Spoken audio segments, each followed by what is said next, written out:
வணக்கம். Welcome to கதை திரட்டு audio books.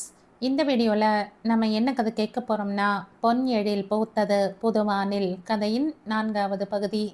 நம்ம சேனலை இது வரைக்கும் சப்ஸ்கிரைப் பண்ணாதவங்க சப்ஸ்கிரைப் பண்ணுங்கள். பக்கத்தில் இருக்கிற பெல் ஐகானை கிளிக் பண்ணி ஆளுங்கிற ஆப்ஷனை ப்ரெஸ் பண்ணுங்கள்.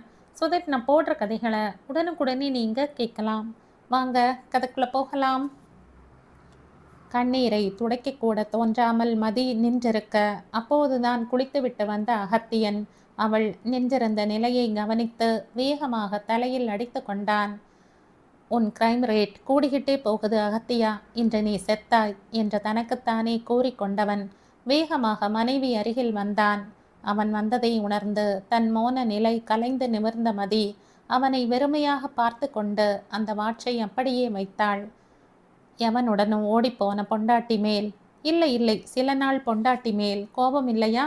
குரலில் எந்த உணர்வும் காட்டாமல் அவன் கண்களை பார்த்து சாதாரணமாக அவள் கேட்டதையே அவனால் தாங்க முடியவில்லை.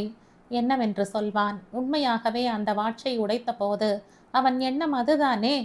சற்றே தள்ளி சென்றிருந்த மனைவியை இழுத்து பிடித்து வேகமாக அணைத்தவன், I'm sorry Mathi, I'm sorry, நான் பாவிடி, பெரிய பாவியாக போய்விட்டேன் என வேதனையுடன் முனகியவன் விலகி அவள் முகத்தை நேராக பார்த்தான். முடிந்தது எதையுமே மாற்றும் சக்தி எனக்கு இல்லாமல் போய்விட்டது மதி. அப்படி ஒரு வரம் கிடைக்கும் என்றால் என் உயிரை ஈடாக கொடுத்து கூட பெற்று விடுவேன். முடியாதே. தயவு செய்து இப்போது இருக்கும் அகத்தியனை மட்டும் பார்க்க முயற்சி செய் மதி. ப்ளீஸ் டி ப்ளீஸ், ஆற்றாமையுடன் கூறியவன் அவளை மேலும் இறுக அணைத்து அவள் முகம் முழுவதும் முத்தமழை பொழிந்தான். தன் அன்பை ஏதோ ஒரு வழியில் காட்டத்தான் அவன் முயற்சித்தான். அது நடந்ததா என்பதை எந்த உணர்வுமற்று இருந்த மனைவி முகத்தில் இருந்து அவனால் கண்டுபிடிக்கத்தான் முடியவில்லை. கிளம்பலாம் மதி என அகத்தியனே கூற அவள் அப்போதும் அமைதியாகத்தான் கிளம்பினாள். அவள் கண்களின் ஓரமாக அவள் பேச்சை கேட்காமல் கசிந்து கண்ணீரே அவள் மனநிலையை காண்பித்து கொடுக்க தன்னைத்தானே சபித்து கொண்டே அகத்தியனும் கிளம்பினான். அகத்தியன் காரை முதலில் நிறுத்தியதே ஒரு வாட்ச் கடையில்தான். வந்து விடுகிறேன் மதிமா என்று விட்டு அவன் இறங்கி சென்றுவிட மதி கதிருடன் ஏதோ பேசி விளையாண்டு கொண்டிருந்தாள். சிறிது நேரத்தில் மீண்டும் வந்தவன் கையை அவள் முன் நீட்டினான். சரியாகிவிட்டதா மதி என அவன் கேட்டதில்தான் அவள் அவன் கைகளையே பார்த்தாள். உடைந்திருந்த வாட்சை சரி செய்து அணிந்து கொண்டு வந்திருந்தான். உடைந்ததை சரி பண்ண முடியாது என்று சொல்வார்கள். அப்படி விட்டுவிட என்னால் முடியாது, அதான் சரி பண்ணிவிட்டேன். நன்றாக இருக்கிறது தானே? அவளை நேராக பார்த்து அகத்தியன் கேட்க மெலிதாக சிரித்தவள், நல்லா இருக்கு அகத்தியன், உடைந்ததை சரி பண்ண முடியாது என்பதற்கு இது அர்த்தம் இல்லை. உடைவதற்கு முன் இருந்தது போல் கொண்டு வர முடியாது என்றுதான் அர்த்தம். இப்போது இது புதிது போல இருக்குது. வாங்கி கொடுத்த வாட்சில் இருந்த உணர்வு இதிலும் இருக்குமா? இதை பார்க்கும்போது என் ஞாபகம் வருமா? இல்லை நீங்கள் உடைத்த ஞாபகம் வருமா? மீண்டும் அசால்ட்டாக குத்தினாள் மதி. இந்த முறை அவனும் சோர்ந்து போய்விடவில்லை. ஒருவேளை உடைத்த ஞாபகம் வரலாம் மதி, ஆனால் அதுவும் தப்பில்லை. அந்த நினைவும் என் மீதான தவறைத்தானே நினைவுபடுத்தும். செய்த தப்பு உள்ளுக்குள் குத்தும், வலிக்கும். நான் பட வேண்டும் தானே? நீ என்னை மன்னிக்கும் வரை இது வலிகளை கொடுக்கும். மன்னித்த பின் மகிழ்ச்சி மட்டுமே கொடுக்கும். எப்படியானாலும் உன் நினைவைத்தானே தரும். அதை என்னுடனே வைத்திருக்கிறேன். இப்போ சொல், உணர்வு சரியாக வருகிறதா? உதட்டில் தோன்றியிருந்த சிறு புன்னகையுடன் ஒற்றை புருவம் உயர்த்தி அவன் கேட்ட அழகில் அவளால் வெட்கம் கெட்டு அவனை ரசிக்க மட்டும்தான் முடிந்தது. பதில் தெரியாமல் அவள் விழிக்கவும் மெதுவாக அவள் தலை கோதி கொடுத்தவன், நான் உன் கணவன் தான் மதி, அதுக்காக ரொம்பவும் சைட் அடிக்காதே, அப்புறம் நான் எப்படி வண்டி ஓட்டுவதாம் என்றான் அவன் மேலும் சிரித்து. அதில் தான் ஒருவாறு தன்னிலை அடைந்தவள் சட்டென திரும்பிவிட அவனும் சிரித்து கொண்டே காரை எடுத்து விட்டான். மூவரும் அவர்கள் வழக்கமாக செல்லும் கோவிலுக்குத்தான் சென்றனர். கடவுளை சேவித்துவிட்டு அங்கு பிரசாதமாக கொடுத்த கேசரியையும் வாங்கி கொண்டு ஒரு பக்கம் அமர்ந்து விட்டனர். மதி கதிருக்கு கொஞ்சம் கொஞ்சமாக கேசரியை ஊட்ட அவனும் ஓடி ஓடி விளையாண்டு கொண்டே அவளிடம் வந்து வாயில் வாங்கி கொண்டிருந்தான். என் பிறந்த நாள் அன்று இங்கு வந்திருந்தேன் மதி என அகத்தியன் கூற, மாமா வர சொன்னாரா என சரியாக யூகித்து கேட்டாள் மதி. எனக்கு பெரிதாக வருவதில் விருப்பம் இல்லை. அப்பா வற்புறுத்தியதால் தான் வந்தேன். அன்று கதிரை தவிர யாருக்காகவும் வேண்டிக் கொள்ள தோன்றவில்லை மதி. ஆனால் கடவுளுக்கு என் மேல் கருணை வந்திருக்க வேண்டும். வராதவன் வந்திருக்கிறேன் என்று கேட்காமலே வரம் கொடுத்து விட்டார் போல. கேட்டிருக்க வேண்டும் இல்லையா? கொஞ்சமாவது யோசித்திருக்க வேண்டும். சில நொடிகள் ஏதோ யோசனையில் நிறுத்திவிட்டு தொடர்ந்து பேசினான் அகத்தியன். வாழ்க்கையின் ஒரு கட்டத்தில் உணர்வுகள் துடைத்து முழு மிருகமாகிவிட்டேன் மதி. மீண்டும் உன்னை பார்க்கும் வரை நான் மனிதனாக மாறவே இல்லை. மாறியதை உணரவில்லை என்பது சரியாக இருக்கும். எல்லோரும் தப்புதான், இதற்கு மேல் எதுவும் யோசிக்க கூடாது என பெரிய இரும்பு திரையாக போட்டுக்கொண்டு அதற்கு பின்னாலேயே அமர்ந்து விட்டேன். என்ன மனமோ போ. அவளிடம் பேசுவது போல் ஆரம்பித்தவன் அவளிடம் எந்த பதிலும் எதிர்பார்க்கவில்லை போல் தனக்குள்ளேயே பேசி முடித்து விட்டான். ஒருவாறு அவளை சந்தேகப்பட்டதற்காக ரொம்பவும் வருத்தப்படுகிறான் என்று அவளுக்கு புரிந்தது. விடுங்க அகத்தியன், உங்கள் நிலையில் யார் இருந்திருந்தாலும் இப்படித்தான் யோசித்திருப்பாங்க. அதையே யோசிக்க வேண்டாம். மெதுவாக பேசிய மனைவியை ஆச்சரியமாக பார்த்தான் அகத்தியன். புரிந்துதான் சொல்கிறாயா மதி? யோசனையுடன் அவன் கேட்க, புரியுது அகத்தியன். ஏற்கனவே ஒரு முறை நீங்கள் ஏமாந்திருக்கீங்க. வேறு என்ன யோசிக்க தோன்றும்? உங்கள் இடத்தில் இருந்து பார்த்தால் சரிதான் என்றாள் மதி. உன்னிடத்தில் இருந்து பார்த்தால் தவறில்லையா? இதற்கு மதி பதில் சொல்லவில்லை. ஆனால் அவனுக்கே புரிந்தது. இந்த அளவு அவள் புரிந்து கொள்வதே பெரிய விஷயம்தான். பா பா என்ற கதிரின் குரலில் இருவரின் கவனத்தையும் கலைத்தது. என்னடா கண்ணா என அகத்தியன் கதிரை தூக்கி கொள்ள, ஆன ஆன என கை காட்டினான் சிறுவன். கோவில் யானையை அப்போதுதான் அழைத்து வந்து நிறுத்தி இருந்தனர். அதை பார்த்து தான் கதிர் குதூகலமாகிவிட்டான். யானையிடம் போகணுமா கண்ணா? யானைக்கு காசு கொடுப்போமா என கேட்டுக்கொண்டே அவன் மகனை தூக்கி கொள்ள, ஆ என வேகமாக தலையை உருட்டினான் கதிர். மதியும் அவர்களுடன் நடந்தாள். கதிர் கையை அழுத்தமாக பிடித்து கொண்ட அகத்தியன் யானை தும்பிக்கையில் பணத்தை வைக்க அதை வாங்கி கொண்டு அவர்களுக்கு யானை ஆசீர்வாதம் செய்தது. அதன் செயலில் பயந்து கதிர் வேகமாக அகத்தியன் கழுத்தை கட்டி கொண்டான். ஒன்றும் பண்ணாது கண்ணா என மகனை சமாதானம் செய்தவன், நீயும் கொடுமதி என அவளிடமும் பணத்தை நீட்ட அவனுக்கு பின்னால் நின்றிருந்த மதி, ஐயோ வேண்டாம், பயமா இருக்கு என மேலும் பின்னால் நகர்ந்தாள். அவள் பயத்தை பார்த்து மெலிதாக சிரித்தவன், பயப்படாமல் வா மதி, நான் இருக்கும்போது என்ன பயம் உனக்கு என அவளை தோளோடு தோள் சேர்த்து அணைத்து பணத்தை கொடுக்க வைத்தான். யானை ஆசீர்வாதம் செய்த போது கதிரை போலவே அவளும் பயந்து அகத்தியன் சட்டையை பிடித்து கொண்டாள். அவள் தோளில் இருந்த கையை மேலும் அழுத்தி அவளை ஆறுதலாக அணைத்து கொண்டான் அகத்தியன். மிக அழகான அந்த காட்சியை ஒரு ஜோடி கண்கள் மட்டும் பெரும் குரூரத்துடன் பார்த்துவிட்டு சென்றது. அதன் வினையை சீக்கிரமே மதி அனுபவிக்க வேண்டியதாகவும் போயிற்று. அன்று ஞாயிற்றுக்கிழமை என்பதால் வில்லியம்ஸ் வீட்டில்தான் இருந்தான். தாமதமாக எழுந்திருந்தவன் இருந்த பிரெட்டை வாட்டி சாப்பிட்டு கொண்டே வேலையை பார்த்து கொண்டிருந்தான். வாசலில் காலிங் பெல் அடிக்கும் சத்தத்தில் எழுந்து வந்து அவன் கதவை திறக்க அவன் கையில் முழுதாக பின்பக்கமாக விழுந்தாள் சரண்யா. திடீரென அவள் விழுந்ததும் அவளை அவசரமாக தாங்கி நிறுத்தினான் வில்லியம்ஸ். அத போக சொல்லுங்க வில்லியம் என அவனுக்கு பின்னால் அவள் வேகமாக ஒளிந்து கொள்ள, அப்போதுதான் அவளுக்கு முன் நின்றிருந்த 2 நாய்களையே வில்லியம்ஸ் கவனித்திருந்தான். என்ன நடந்திருக்கும் என அவனுக்கு நொடியில் புரிந்துவிட்டது. சாதாரணமாக காலிங் பெல் அடித்துவிட்டு நின்றவள் நாய்களை பார்த்ததும் பயந்து கதவிலேயே சாய்ந்திருக்க வேண்டும். அதான் கதவு திறந்தும் விழுந்து விட்டாள் என கணித்தவன் கோ அவே என கூற நாய்களும் அமைதியாக சென்று விட்டது. அது சென்றதும் தான் நிம்மதியாக மூச்சை விட்டு கொண்டவள், எதுக்கு இவ்வளவு பெரிய நாய் எல்லாம் வளர்க்கிறீங்க? பார்க்கவே பயமா இருக்கு. கடித்து வைத்தால் அது பாதி வயிற்று பசிக்கு கூட நான் எல்லாம் தாங்க மாட்டேன். இதை வைத்துத்தான் அண்ணியை தப்பிக்க விடாமல் மிரட்டினீங்களோ? முதலில் அவள் பேசியதை சிறு புன்னகையுடன் கேட்டு கொண்டிருந்த வில்லியம்ஸ் கடைசியாக அவள் கேட்ட கேள்வியில் கோபத்துடன் இறுகிவிட்டான். இதை குத்தி காட்டத்தான் வந்தாயா என அவன் எரிச்சலுடன் கேட்க, அதெல்லாம் இல்ல, சும்மா உங்கள் வீட்டை பார்க்க வந்தேன் என்றவள் உண்மைக்காகவே வீட்டை சுற்றி பார்க்க அவளை முகம் சுருங்க பார்த்து கொண்டே தொடர்ந்தான் வில்லியம்ஸ். அவன் பிரெட்டை வைத்திருப்பதை கவனித்தவள், மதியத்துக்கு என்ன சாப்பிடுவீங்க? ஆர்டர் பண்ணிப்பேன். இங்கே சமைக்கும் பொருட்கள் எல்லாம் இருக்கா? சிலது இருக்கு. ஆமாம், வேலையாளும் இல்லை. எதுக்கு வீட்டில் சமையல் பொருள்? ஓ, அண்ணி செய்து கொடுத்தாங்களா? இன்னொரு முறை அதை பற்றி பேசினால் உன்னை வெளியில் தூக்கி போட்டுடுவேன் சரண் என்றான் வில்லியம்ஸ் கோபத்துடன். அப்போதுதான் சரண்யாவுக்கு தன் தவறை புரிந்தது. ஓகே ஓகே, அதை பற்றி பேச மாட்டேன், சமாதானம். இப்போ நான் இருக்கலாமா? எதற்கு வந்தாய்? சும்மா உங்களுடன் இருக்கத்தான். நான் சமைக்கவா என்றவள் பேசிக்கொண்டே சமையலறைக்குள் சென்றுவிட அவளை தொடர்ந்து வந்தவன், அதெல்லாம் வேண்டாம் சரண், வம்பு பண்ணாமல் கிளம்பு. ஆஹா, இன்று என் சமையல்தான் நீங்க சாப்பிடணும். முதலில் ஒரு நல்ல காஃபியில் தொடங்குவோம். எப்படியும் பிளாக் காஃபி என்னும் பெயரில் கருப்பா எதையாவது குடிச்சிருப்பீங்க.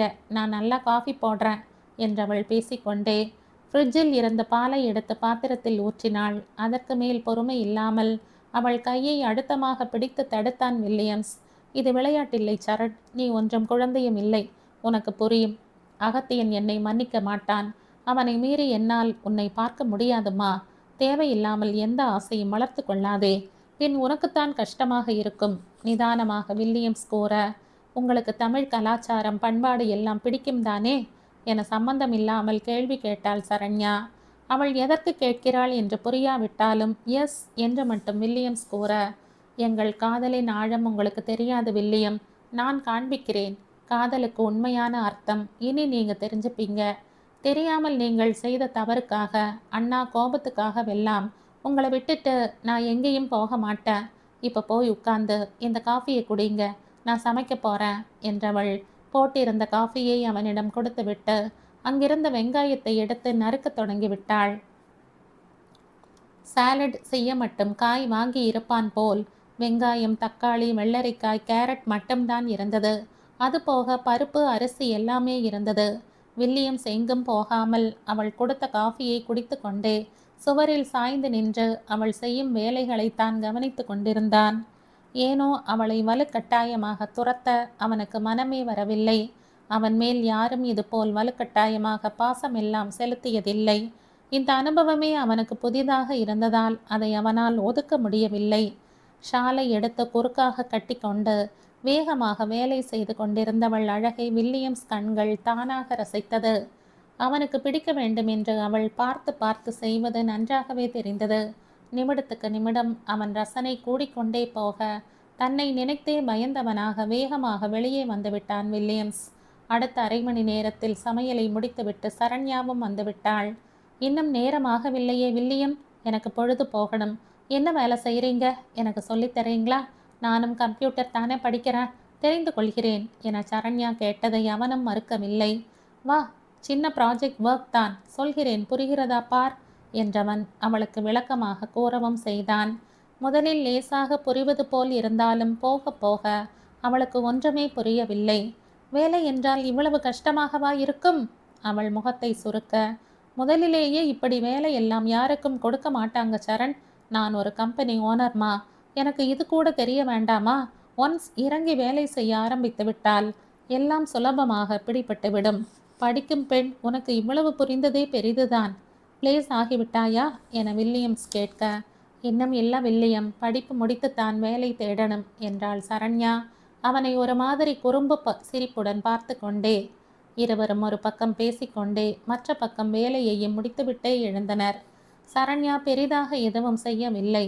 இருந்த காய்களை வைத்து சாம்பார் போல் வைத்திருந்தவள் தொட்டுக்கொள்ள அப்பளம் பொரித்து சாதம் மட்டும் வைத்திருந்தாள்.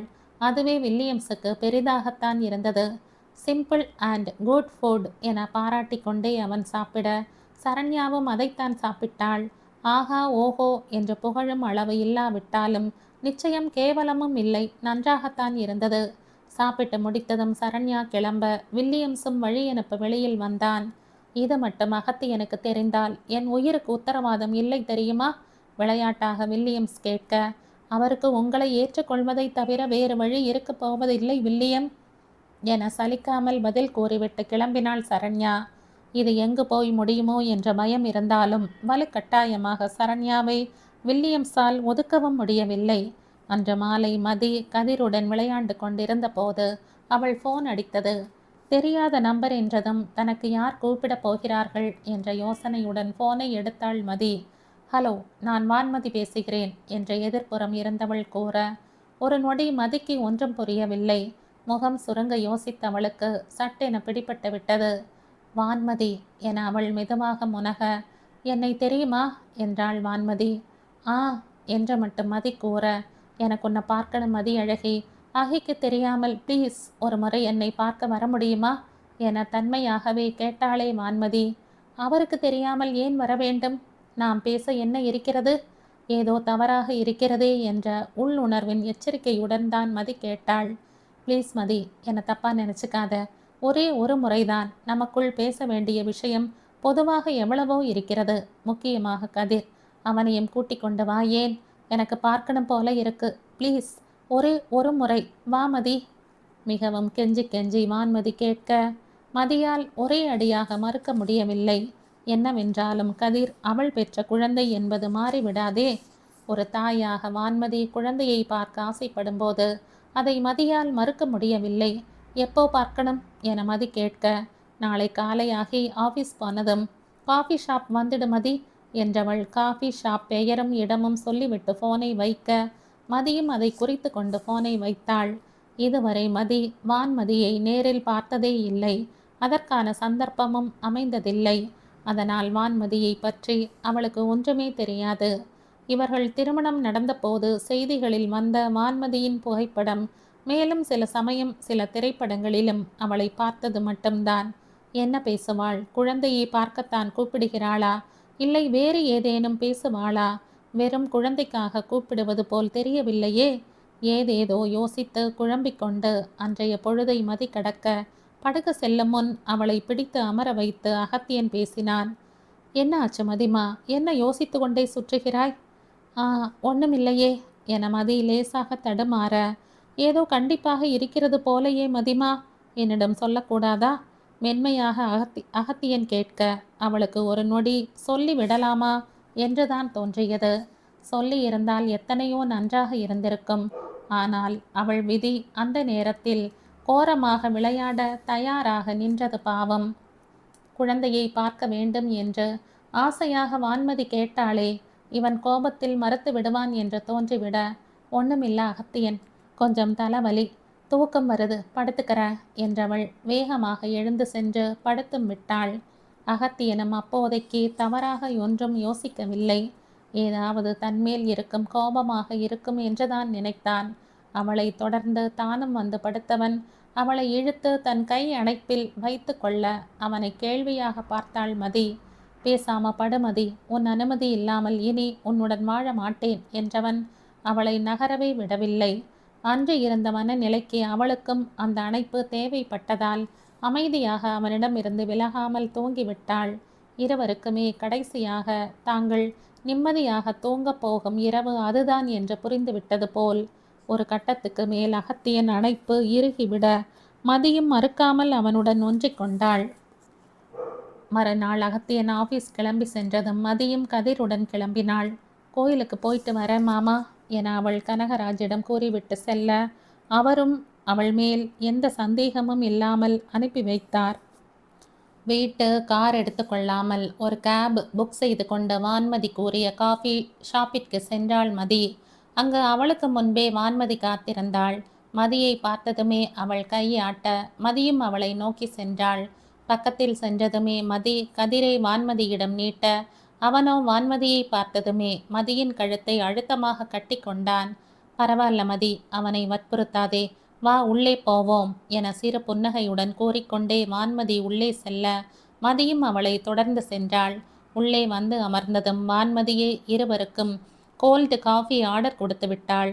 கதிர் என்னிடம் வரவே மாட்டேன் என்கிறான், பார்த்தாயா மதி என சோகமாக வான்மதி கேட்க மற்றவளுக்கு என்ன பதில் சொல்வதென்றே தெரியவில்லை. நீ எங்கே போயிருந்தாய்? ஊருக்கு மெதுவாக மதி கூற, பொய் சொல்லாதே, உனக்குத்தான் யாரும் இல்லையே, யாரை பார்க்க ஊருக்கு போனாய்? சந்தேகத்துடன் வான்மதி கேட்க, என் தூரத்து சொந்தம் ஊரில் இருக்காங்க என்றாள் மதி அழுத்தமாக.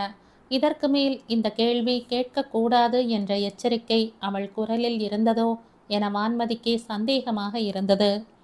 நீ போன இந்த கொஞ்ச நாளில் எனக்கும் அகிக்கும் நல்ல புரிதல் ஏற்பட்டது மதி. நீ வந்ததும் மீண்டும் என்னை கண்டுக்க மாட்டேன் என்கிறார். சோகமாக வான்மதி கூறியதை உடனடியாக நம்ப முடியாமல் அவளை முகம் சுருங்க சந்தேகமாக பார்த்தாள் மதி அழகே.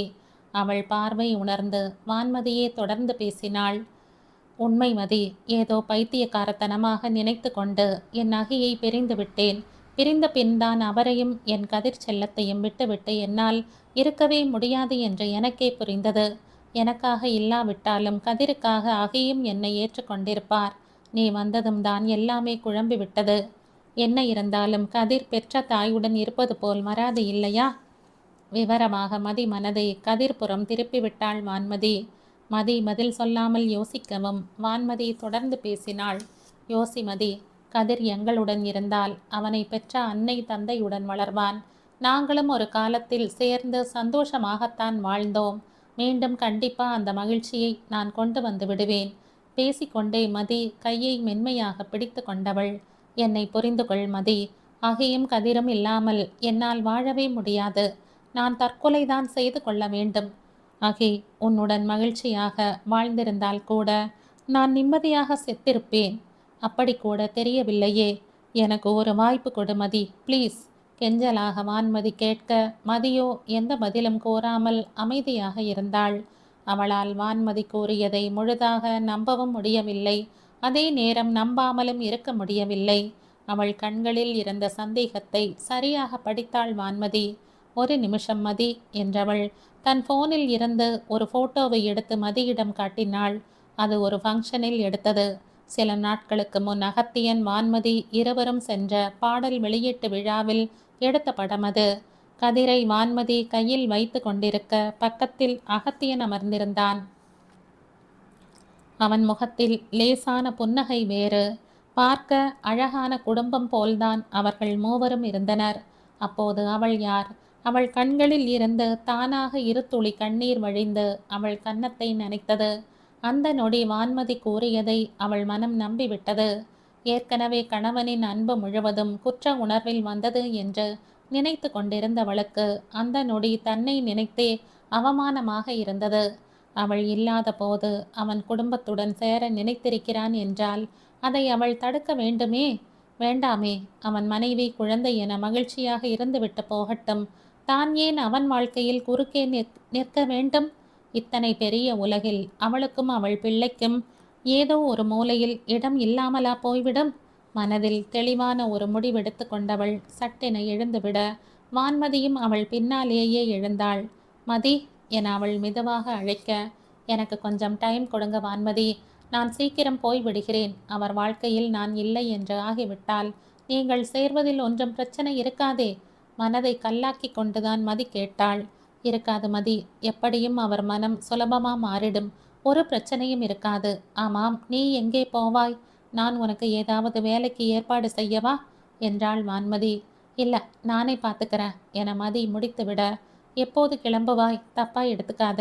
நீ கிளம்பியதும் தான் நான் அவரை பார்த்து பேசணும் மெதுவாக வான்மதி கூற, அதிகபட்சம் 1 வாரம் என்ற மதி வரேன் என்று விட்டு அதற்கு மேல் அந்த சூழலை எதிர்கொள்ள முடியாமல் வேகமாக கிளம்பிவிட்டாள்.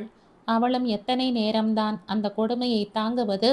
கதறி வெடித்து விடுவேன் என அடம் பிடித்து கொண்டிருந்த அழுகையை கட்டுப்படுத்துவது அவளுக்கு பெரும் பாடாக இருந்தது. அமைதியாக வீட்டுக்கு வந்து சேர்ந்தவள் தூங்கத் தொடங்கிய கதிரை தொட்டிலில் விட்டுவிட்டு கட்டிலில் கால்களை கட்டிக்கொண்டு அமர்ந்து விட்டாள். எப்படியும் என்றாவது ஒரு நாள் அவள் அகத்தியனை பிரியத்தான் போகிறாள். அது தெரிந்த விஷயம்தான் என்றாலும் உடனடியாக அது நடக்கப் போவது அவள் மனதை வாள் கொண்டு நேரடியாக அறுப்பது போல் வலித்தது. அவள் நினைத்தால் எதையும் கண்டு கொள்ளாமல் இருக்கலாம்தான். அகத்தியனும் போக சொல்ல மாட்டான். அவன் எடுத்துக்கொண்ட பொறுப்பில்லையா? கதிர் வளரும் வரை போக சொல்ல மாட்டான். ஆனால் கடைசி வரை அவளை பிடிக்கவும் இல்லாமல் குற்ற உணர்வும் சேர்ந்து கொண்டு படாத பாடுபடுவான். அவனாவது நிம்மதியாக இருந்துவிட்டு போகட்டும். அவளுக்குத்தான் வாழ்க்கையில் நிம்மதியே இல்லை என்று எழுதி வைத்து விட்டதே. மெதுவாக திரும்பி கதிரை பார்த்தவளுக்கு மேலும் அழுகை வரும் போல் இருந்தது. இந்த பிஞ்சு என்ன பாவம் செய்தது? தாய் பாசம் ஒழுங்காக கிடைக்காமல் இதற்கு ஏன் இத்தனை பாடு? அவள் போனால் நிச்சயம் கதிர் கஷ்டப்படுவான் என்று அவளுக்கு தெரியும். ஆனால் எத்தனை நாட்களுக்கு? வான்மதியிடம் ஒட்டிவிட்டால் அவளை மறந்துவிட மாட்டானா என்ன? என்ன இருந்தாலும் பெற்ற அன்னை போல் வராதே. அவள் வளர்த்த அன்னைதானே, மறந்து போவான். இப்படியேனும் இந்த வாழ்க்கையை வாழ்ந்துதான் ஆக வேண்டுமா என சந்தர்ப்ப சூழ்நிலை பார்க்காமல் மனம் கேள்வி கேட்டு வைக்க, அதற்கான விடையாக அவள் கைகள் அவள் வயிற்றை அணைத்து கொண்டது. அவளுக்கென்று ஒரு உயிர் வரப்போகிறதே. அகத்தியன், கதிர் என இருவர் இடத்திலும் அந்த குழந்தைதான் இருக்கப் போகிறது. அதை ஒழுங்காக பார்த்து கொள்வதில்தான் இவர்களையே பார்த்து கொள்வது போல் அவள் திருப்தி அடைந்து கொள்ள வேண்டும். போய்விட வேண்டும். இனியும் கணவன் வாழ்க்கைக்கு தடையாக நிற்கக்கூடாது. என தெளிவாக முடிவெடுத்து கொண்டவள் மனம் அடுத்து என்ன செய்வது என்று யோசிக்கத் தொடங்கியது. ஏதோ ஒரு வேலைக்கு போக வேண்டும். அவள் பெரிதாக படிக்கவும் இல்லை. அவள் தந்தை சினிமாவில் இருந்தவர். அவளுக்கும் அதை விட்டால் ஒன்றும் தெரியாது. நடிக்கவெல்லாம் சுத்தமாக அவளுக்கு விருப்பம் இருக்கவில்லை. வேறு என்ன செய்யலாம் என்று யோசித்தவள் அவள் தந்தையின் நண்பர் கிருஷ்ணமூர்த்தியிடம் அன்றே பேசினாள். அரிதாகவே அவருடன் அவள் இதுவரை பேசியிருந்தாலும் உதவி என்று வரும்போது யாரிடமாவது கேட்டுத்தானே ஆக வேண்டும். அதான் அவரிடம் பேசினாள். ஏதாவது வேலை கிடைக்குமா அங்கிள் என அவள் கேட்க அவருக்கோ முதலில் ஒன்றும் புரியவில்லை. உனக்கு எதுக்குமா வேலை? அகத்தியன் மனைவிக்கு வேலைக்கு என்ன தேவை வந்தது என ஒன்றும் புரியாமல் கேட்டார் கிருஷ்ணமூர்த்தி. அங்கிள் ப்ளீஸ், என்னை எதுவும் கேட்காதீங்க. அவரை விட்டு பிரிய வேண்டிய நிலையில் இருக்கிறேன். வாழ ஒரு வேலை வேண்டும். கொஞ்சம் உதவி பண்ணுங்க அங்கிள். எனக்கு யாரையுமே தெரியாது என கெஞ்சி கேட்டாள் மதி. அவள் குரலில் இருந்த வலி அனுபவம் வாய்ந்த கிருஷ்ணமூர்த்திக்கு நன்றாகவே புரிந்தது. அதனால் அவர் அதிகம் அவளை படுத்தவில்லை. நான் ஏதாவது அகத்தியனிடம் பேசவாமா என்று மட்டும் அவர் கேட்க, வேண்டாம் அங்கிள் ப்ளீஸ் என்றாள் மதி. விட்டால் அழுது விடுபவள் போல் பேசியவளை ரொம்ப படுத்தவும் அவருக்கு மனம் வரவில்லை. சரிம்மா, என் பொண்ணு சீரியலில் நடிக்கிறாள் தெரியும் தானே. அவளுக்கு ஒரு அசிஸ்டன்ட் வேணும் என்று கேட்டுக்கொண்டிருந்தாள். நீ வருகிறாயா? ஓரளவு சம்பளம் தருவாள். ஒன்றும் பிரச்சனை இல்லையே. அவளுக்கு அழகான தீர்வாக அவர் கூற, கண்டிப்பாக வர அங்கிள். அவங்க அட்ரஸ் கொடுங்க, நான் நேரில் பார்க்குறேன் என்றவள் அவர் மகளின் முகவரியும் நம்பரும் வாங்கி கொண்டாள். நீ எதுவும் அவசரப்படவில்லையே மதி. நான் ஏதாவது செய்ய முடியும் என்றால் சொல்லுமா? மீண்டும் ஒரு முறை கிருஷ்ணமூர்த்தி கேட்டபோது தனக்காகவும் ஒருவர் யோசிக்கிறார் என அவளுக்கு நிகழ்வாக இருந்தது. தெளிவாகத்தான் இருக்க அங்கிள். இனி செய்ய ஒன்றுமே இல்லை. இந்த உதவியை நான் என்றுமே மறக்க மாட்டேன் அங்கிள். ரொம்ப தேங்க்ஸ் என்று விட்டு ஃபோனை வைத்தாள் மதி. அடுத்த நாளே அகத்தியன் ஆஃபீஸ் கிளம்பி சென்றதும் மதியும் கிளம்பி விட்டாள். அன்றும் கதிரையும் தூக்கி கொண்டுதான் சென்றாள். இருக்கும் வரை அவனை முடிந்தவரை தன்னுடனே வைத்து கொண்டாள். கிருஷ்ணமூர்த்தி சொன்ன முகவரிக்கு மதி சென்றபோது காலை 10 மணி இருக்கும். கிளம்பும் போதே கிருஷ்ணமூர்த்தி மகளிடம் தான் வருவதாக ஃபோன் செய்து கூறிவிட்டுத்தான் வந்திருந்தார். சாதாரண மிடில் கிளாஸ் வீடுதான். கேபில் இருந்து இறங்கிய மதி அதற்கான பணத்தை கொடுத்துவிட்டு அந்த வீட்டை பார்த்து கொண்டே மெதுவாக உள்ளே சென்றாள். அவள் காலிங் பெல் அடித்ததும் ஒரு பெண் வந்து கதவை திறந்தாள். மதிதானே? அவளை பார்த்ததுமே அந்த பெண் கேட்க, ஆமா, ரோஹிணி அக்கா வர சொல்லி இருந்தாங்க என்றாள் மதி. ஏமா, நான் ரோஹிணியாக இருக்கக்கூடாதா? எதிரில் இருந்தவள் கிண்டலாக கேட்க, ஐயையோ சாரிக்கா, ரொம்பவும் சாதாரணமாக இருக்கவும் நீங்களாக இருக்காது என்று நினைத்து விட்டேன் என்றாள் மதி சங்கடத்துடன். சீரியலில் நடித்தால் வீட்டிலும் அதே போல் மேக்கப்புடன் சுற்ற முடியுமா? இது சாதா வீடுமா? உள்ளே வா. பேசிக்கொண்டே ரோஹிணி வழிவிட மதியும் உள்ளே வந்தாள். உன் மகனா? அழகா இருக்கானே, வருவானா? ஆன்ட்டியிடம் வரீங்களா என ரோஹிணி கை நீட்ட, ஆஹா என பலமாக மறுத்தான் கதிர். அதில் மெலிதாக சிரித்து கொண்ட ரோஹிணி, வரமாட்டீங்களா? விடுடா, உன்னிடமே இருக்கட்டும் என்று விட்டு சோஃபாவில் அமர மதியும் அமர்ந்தாள். அங்கேயே மேசையில் இருந்த தண்ணீர் எடுத்து ரோஹிணி கொடுக்க மதியும் மறுக்காமல் வாங்கி குடித்தாள். அப்பா சொன்னாரு மதி, என்னை பற்றி முதலில் சொல்லிவிடுகிறேன். உனக்கு சரி வருமா பார்த்துக்கொள் என்று விட்டு ரோஹிணி தன்னை பற்றி கூறினாள். காலை 9 மணிக்கு வீட்டில் இருந்து கிளம்படும் மதி மாலை வரும் நேரம் ஒவ்வொரு நாளும் நேரம் மாறும். ஷூட்டிங் முடிவதை பொறுத்து உன்னை நானே வீட்டில் டிராப் செய்து விடுகிறேன். அப்புறம் என் குடும்பம் என்றால் நான், என் கணவர், என் மாமியார் மட்டும்தான். அவர் தனியார் கம்பெனியில் வேலை பார்க்கிறார். இப்போது வேலைக்கு போய்விட்டார். மாமியார் உள்ள தூங்குறாங்க. நாமே போய் பார்ப்போம். அவங்களுக்கு மூட்டு வலி இருக்கு. அதிகம் நடக்க முடியாது. அவ்வளவுதான் என் குடும்பம். உன்னை பற்றி கேட்கலாமா என ரோஹிணி நிறுத்த சட்டென என்ன சொல்வதென்று புரியாமல் விழித்தாள் மதி. கேட்கக்கூடாதா? சிறு புன்னகையுடன் ரோஹிணி கேட்க, அப்படி இல்லக்கா, என்னால் முழுசா சொல்ல முடியாது என்றாள் மதி. சொல்லக்கூடியதை மட்டும் சொல்லு. சுலபமாக ரோஹிணி முடிக்க அதில் நன்றியுடன் அவளை பார்த்தாள் மதி. இனி அவருடன் வாழ முடியாதுக்கா. ஏன் என்று கேட்காதீங்க ப்ளீஸ். நான் கர்ப்பமாக இருக்கேன். எனக்கும் என் குழந்தைக்கும் சாப்பிட ஒரு வழி வேண்டும். அதான் வேலை கேட்டேன். எனக்கு என்று வேறு யாரும் இல்லைக்கா. அதனால் வேலையில் எந்த பிரச்சனையும் வராது. மெதுவாக மதி கூறி முடிக்க, நான் ஏதாவது பேச முடியுமா மதி என கிருஷ்ணமூர்த்தி போலவே கேட்டாள் ரோஹிணி. அப்படியே தந்தை போல் என்று நினைத்து கொண்ட மதி, வேண்டாம்க்கா ப்ளீஸ் என முகம் சுருங்க கெஞ்சலாக கூற, சரி சரிம்மா உன் இஷ்டம், எங்கே தங்கப் போகிறாய் என அடுத்த கேள்வி கேட்டாள் ரோஹிணி. இங்கே வரும்போது பக்கத்து தெருவில் ஒரு டூலெட் போர்டு பார்த்தேன்கா, அங்கே கேட்டு பார்க்க போகிறேன் என மதி கூற, ஒரு நொடி ஏதோ யோசித்த ரோஹிணி, அது எனக்கு தெரிஞ்சவங்க வீடுதான் மதி, நீ பேசு, நானும் ஒரு முறை ஃபோனில் சொல்லி விடுகிறேன் என்று கூறிவிட, ரொம்ப தேங்க்ஸ்கா என்றாள் மதி. ரோஹிணி மாமியாரையும் பார்த்துவிட்டு ரோஹிணிக்கு மீண்டும் பல நன்றிகள் கூறிவிட்டே மதி கிளம்பினாள். ரோஹிணி பேசியிருந்ததால் வாடகை வீடும் சுலபமாகவே கிடைத்துவிட்டது. அவர்களிடமும் அட்வான்ஸ் கொடுத்துவிட்டே மதி கிளம்பினாள். இந்த கதையின் தொடர்ச்சியை அடுத்த பதிவில் கேட்கலாம். நன்றி.